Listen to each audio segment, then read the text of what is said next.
Good morning.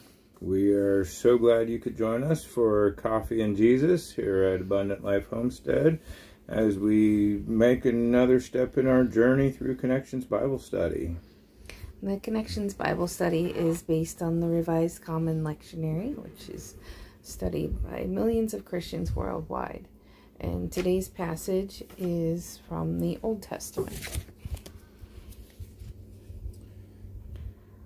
Genesis 37, 1 through 4, and 12 through 28. So, as always, as we read through today's passage, just write down anything that stands out at you, jumps out at you, any thoughts you have on the passage, how you feel like it hits you in your daily life today.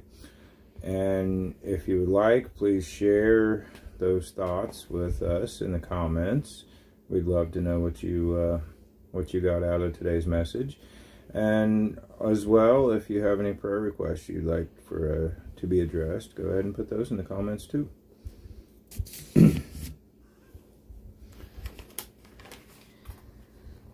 So today, getting in Genesis, we won't go through everything that was skipped. Last week we were in Genesis chapter 32.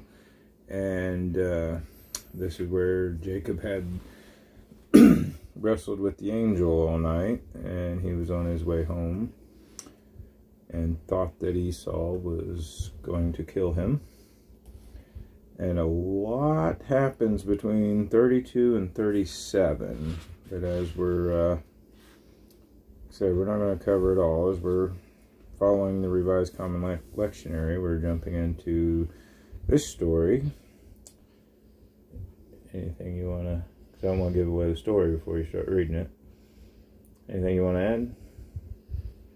Leading up to it? Alright. So you want to start the reading? Sure. Okay. I'm reading from the New International Version. This is Genesis 37, verses 1 through 4. And then we skipped out. Jacob lived in the land where his father had stayed, the land of Canaan. This is the account of Jacob's family line. Joseph, a young man of 17, was tending the flocks with his brothers, the sons of Bilhah and the sons of Zilpah, his father's wives, and he brought their father a bad report about them. Now Israel loved Joseph more than any of his other sons, because he had been born to him in his old age, and he made an ornate robe for him. When his brothers saw that his father loved him more than any of them, they hated him and could not speak a kind word to him. And then 12. Oh, goodness. Now his brothers had gone to graze their father's flocks near Shechem, and Israel said to Joseph, "As you know, your brothers are grazing the flocks near Shechem. Come, I am going to send you to them." "Very well," he replied. So he said to him, "Go and see if all is well with your brothers and with the flocks, and bring word back to me." Then he sent him off from the valley of Hebron. When Joseph arrived at Shechem, a man found him wandering around in the fields and asked him, "What are you looking for?" He replied, "I am looking for my brothers. Can you tell me where they are grazing their flocks?" "They have moved on from here," the man answered. "I heard them say, 'Let's go to Dothan.'" So Joseph went after his brothers and found them near Dothan. But they saw him in the distance, and before he reached them, they plotted to kill him. "Here comes that dreamer," they said to each other.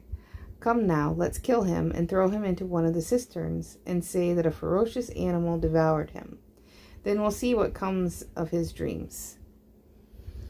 When Reuben heard this, he tried to rescue him from their hands. "Let's not take his life," he said. "Don't shed any blood. Throw him into the cistern here in the wilderness, but don't lay a hand on him." Reuben said this to rescue him from them and take him back to his father. So when Joseph came to his brothers, they stripped him of his robe, the ornate robe he was wearing, and they took him and threw him into the cistern. The cistern was empty. There was no water in it. As they sat down to eat their meal, they looked up and saw a caravan of Ishmaelites coming from Gilead. Their camels were loaded with spices, balm, and myrrh, and they were on their way to take them down to Egypt. Judah said to his brothers, "What will we gain if we kill our brother and cover up his blood? Come, let's sell him to the Ishmaelites and not lay our hands on him. After all, he is our brother, our own flesh and blood." So his brothers agreed. So when the Midianite merchants came by, his brothers pulled Joseph up out of the cistern and sold him for 20 shekels of silver to the Ishmaelites, who took him to Egypt. Okay. And that was New International Version? Mm-hmm. So I will read out of the Amplified today. If you haven't been able to tell, that's one of my favorite to read from. And this section is titled Joseph's Dream. So Jacob, or Israel, lived in the land where his father Isaac had been a stranger, a sojourner, a resident alien, in the land of Canaan, where there are generations of Jacob. Or these are the generations of Jacob. Joseph, when he was 17 years old, was shepherding the flock with his brothers, Dan, Naphtali, Gad, and Asher. The boy was with the sons of Bilhah and Zilpah, his father's secondary wives, and Joseph brought back a bad report about them to their father. Now Israel, or Jacob, loved Joseph more than all his children, because he was the son of his old age, and he made him a distinctive multicolored tunic. His brothers saw that their father loved Joseph more than all of his brothers, so they hated him and could not find it within themselves to speak to him on friendly terms. Down to 12. Then his brothers went to pasture their father's flock near Shechem. Israel said to Joseph, "Are not your brothers pasturing the flock at Shechem? Come, I will send you to them." And he said, "Here I am, ready to obey you." Then Jacob said to him, "Please go and see whether everything is all right with your brothers and all right with the flock. Then bring word back to me." So he sent him from Hebron Valley, and he went to Shechem. Now a certain man found Joseph and saw that he was wandering around and had lost his way in the field. So the man asked, "What are you looking for?" He said, "I am looking for my brothers. Please tell me where they are pasturing our flocks." Then the man said, "They were here, but they have moved from this place. I heard them say, 'Let's go to Dothan.'" So Joseph went after his brothers and found them at Dothan. And then we get to the plot against Joseph, verse 18. And when they saw him from a distance, even before he came close to them, they plotted to kill him. They said to one another, "Look, here comes this dreamer. Now then, come and let us kill him and throw him in one of the pits, the cisterns or underground water storage. Then we will say to our father, 'A wild animal killed and devoured him,' and we shall see what will become of his dreams." Now Reuben, the eldest, heard this and rescued him from their hands and said, "Let us not take his life." Reuben said to them, "Do not shed his blood, but instead throw him alive into the pit that is here in the wilderness, and do not lay a hand on him to kill him." He said this so that he could rescue him from them and return him safely to his father. Now when Joseph reached his brothers, they stripped him of his tunic, the distinctive multicolored tunic which he was wearing. Then they took him and threw him into the pit. Now the pit was empty, there was no water in it.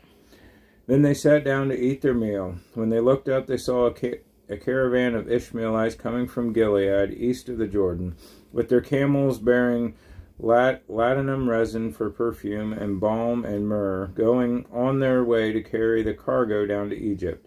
Judah said to his brothers, "What do we gain if we kill our brother and cover up his blood and murder? Come, let us instead sell him to these Ishmaelites and Midianites, and not lay our hands on him, because he is our brother in our flesh." So his brothers listened to him and agreed. Then as the Midianite and Ishmaelite traders were passing by, the brothers pulled Joseph up and lifted him out of the pit, and they sold him to the Ishmaelites for 20 shekels of silver, and so they took Joseph as a captive into Egypt. Okay. That's a lot longer reading than we normally have, and I was stumbling over a lot of words today. So, anything jump out at you, or are you looking something up? Yeah, because yours specifically said multicolored. Yes, it says multicolored, but there's also an expansion note in here that, you know, we often, there was not a definite word for, the meaning of the word that they used is uncertain. Some sources indicate that it refers to a long-sleeved tunic that reaches the ankles, essentially a light robe. In any case, the tunic was a visible reminder to Joseph's brothers of their father's favoritism toward him. I also read that this is the type of tunic that would be worn by a man who does not labor. So, yeah, we like the Joseph and the multicolored coat or the Technicolor dream coat, but it wasn't necessarily a multicolored coat. That was just the best translation they could come up with at the time. His mine said ornate. And that would be more sensible of a tunic not worn by a man who does not do manual labor. So I find it interesting, not getting into my notes even, but Joseph was the favorite of Jacob, and pretty much all of the translations say because he was the son of his old age. You know, he was the last son that Jacob had. But you go all the way back to the marriages, and Joseph was the only child of the only woman that Jacob really wanted to marry. And that may have made some difference in why he was the favorite. So, what'd you pull out of this? First, that Jacob traveled alone. Multiple times, Jacob is alone. And at 17 years old. Of course, I guess in that time at 17, he was a man, but... Well, it was more the fact that he was alone. Just because, like, Jesus was alone. Joseph was alone with his own thoughts, trying to do as his father wanted him to. Mine basically hinges on jealousy. Jealousy can lead down a dark path. Even though he was despised by his brothers, Joseph still loved them and tried to fit in. But his brothers couldn't see past their own jealousy. And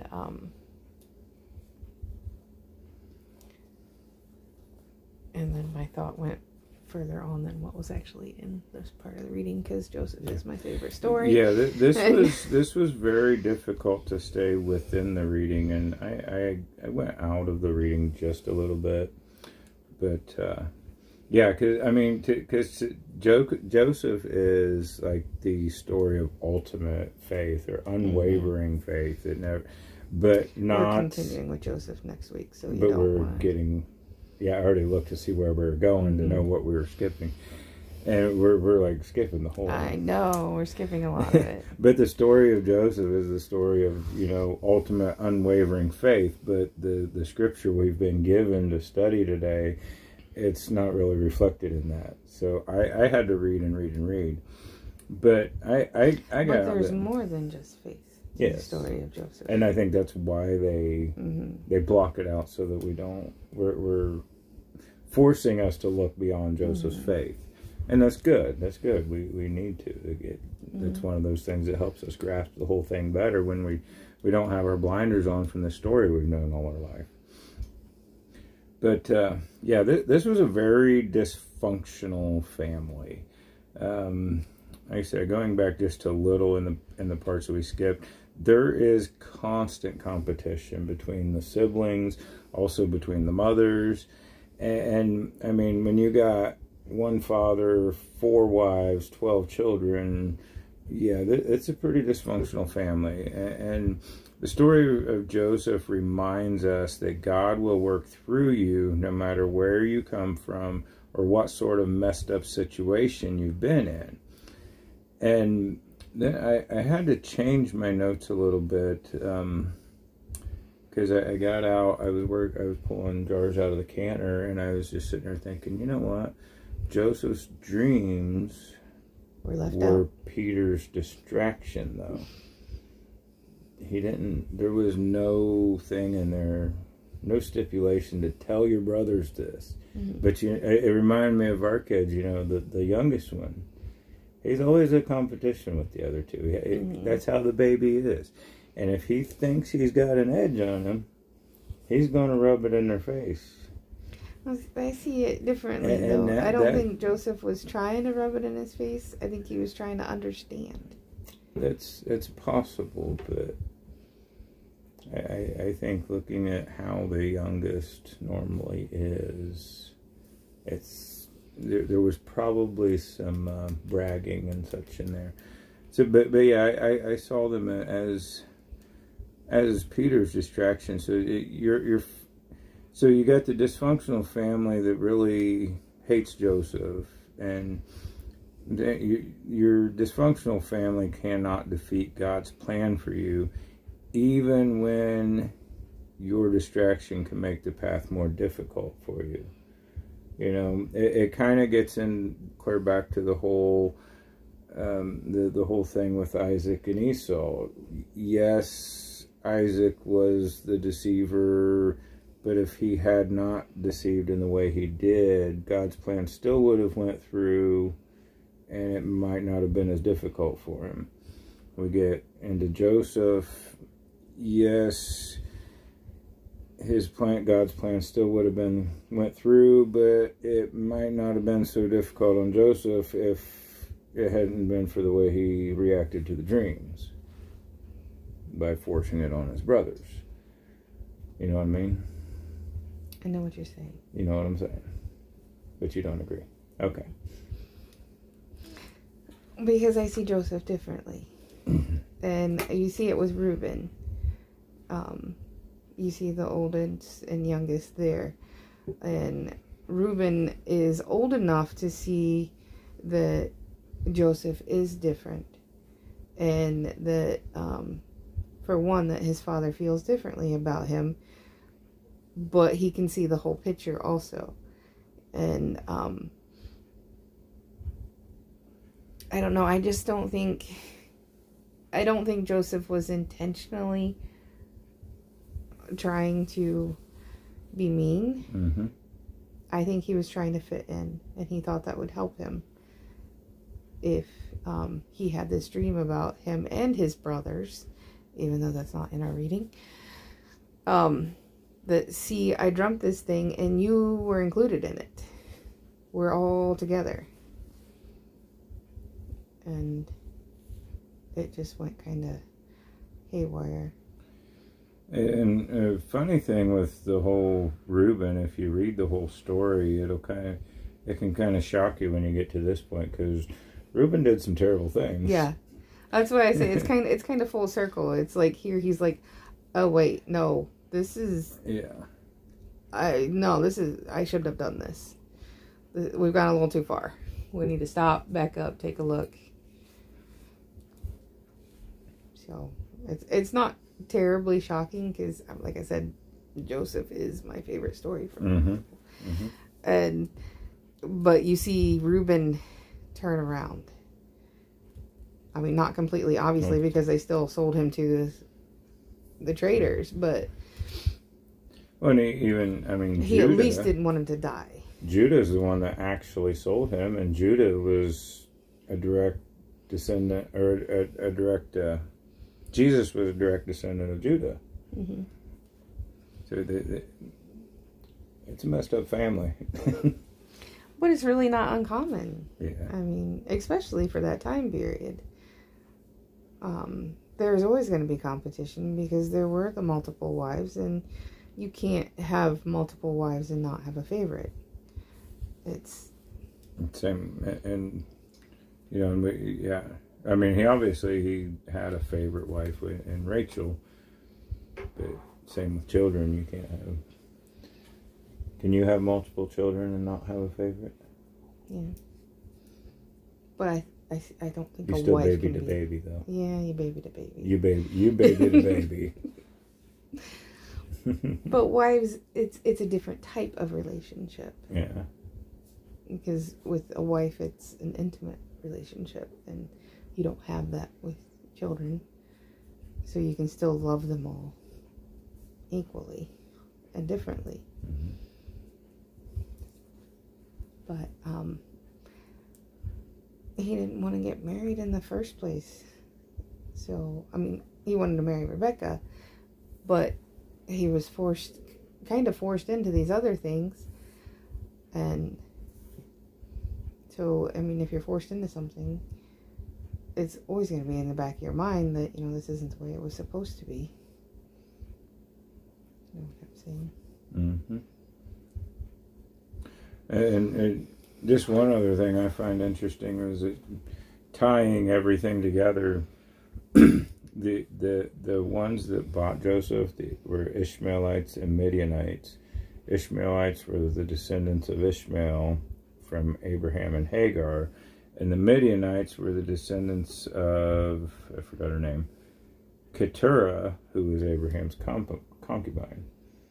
So you've got the descendants of Abraham that were not included in the promise, buying the descendant of Abraham that was. Mm-hmm. Something to just put and in a not little knowing. side note. Yeah. Yeah, and they probably had no idea. So, anyway, completely different perspectives on this. But I see your point. You're coming from the rest of the family and what jealousy can, especially when you bottle it, you know. Which I imagine they didn't tell Jacob much of their hatred of Joseph. I'm sure they told Joseph. Joseph knew, and that's another interesting when, you know, kind of goes clear back to God telling Abraham to go and God telling Isaac to go and God telling Jacob to go. Well, God didn't tell Joseph to go here, but following kind of in the way his ancestors were, when Dad told him to go, he knew his brothers hated him, and he's going alone. Mm-hmm. And he went. Mm-hmm. So that was one thing I was going to add was his obedience. Yeah. He didn't question his father. And he didn't give up. His father gave him a mission, and even though it was more entailed than he thought it would be, and he continued on, and then turned into something different, but he didn't want to disobey his father. He wanted to be sure to do what his father had asked of him. And of course, had his father known what his brothers had planned, he would not have sent him. No. And then it would have been a whole different thing, but that's a story for another time. Yep. Disappointed that we're going to be leaving out such a big chunk. But that's okay. I think it is to force us outside of our blinders of the story that we know and is ingrained. Okay, now look at it from this perspective. I kind of like that. And it's just really hard to separate all the good things. But that's how I was last week when I'm sitting there rambling on about how Jacob thinks that Esau's coming with 400 men, and you had to nudge me. We didn't read that yet. I already had my blinders on. I already knew what I was. I just skimmed over the reading last week. And this week I had to read like 7 times to really start pulling out of it. I was wondering why I was taking I mean, so I long. saw the whole jealousy thing, but I was like, is that really where I'm going to go with this? And then I decided no. I was like, this is a messed up family. Well, jealousy is what's something that I've been dealing with this week. Not personally, but I'm seeing it and trying to help some people through it. Okay. Good. So that's something that I am going to pull out. And that's why we do the way we do. Because it's going to, if we study together, it's going to hit us. But if you study and I study, and then we come together, it's going to hit you different than it hits me. And now I have something else to tell that person. Even with us being married, you go through different stuff than I go through. Sometimes we go through the same stuff, but not always. Mm-hmm. And that's why I like studying this way. Okay. Yeah. You about ready to... Yes, I am. Right. Father, we thank you so much for your word and the stories that you have for us. And there's so much there for us to learn.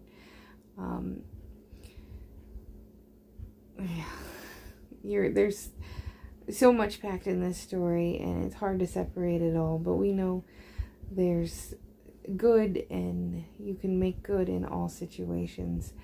And even when things seem to be going so far out of the way that we think they should go, you can still turn things around and make them good. It may not go as planned, it may not be easy, but all things work for the good together.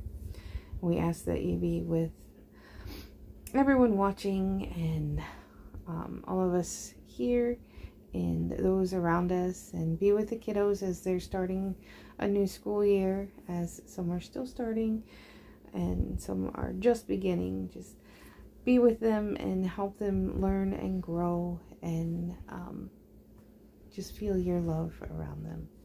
We ask this in Jesus' name. Amen. Amen. Okay, so tomorrow, Thursday, on Thursdays, we read a psalm. Very broken up. Oh, yes. This one is in 3 sections, isn't it? Yeah. So, tomorrow we're going to be reading Psalm 105, verses 1 through 6, 16 through 22, and 45b. I have not read that yet, so I don't know how that's all going to pull together without the verses in between, but I guess we'll... 45b could be 3 words again. Yes, it might. We will find out. And we will take it as we read it, too. Just like today. Mm-hmm. So, if you have any questions, comments, or concerns, we greatly appreciate all of them. If those are things you do not wish to make public, you can send us an email, ministry.alh@gmail.com. Also, if you have any prayer requests you don't want to make public, but you still would like to be prayed for, send it to us in the email. We will definitely check it out. You have anything else? No. Neither do I. Okay, so thank you for joining us today. We're glad to have you along. We love you all. Hope you have a blessed day. We'll see you tomorrow.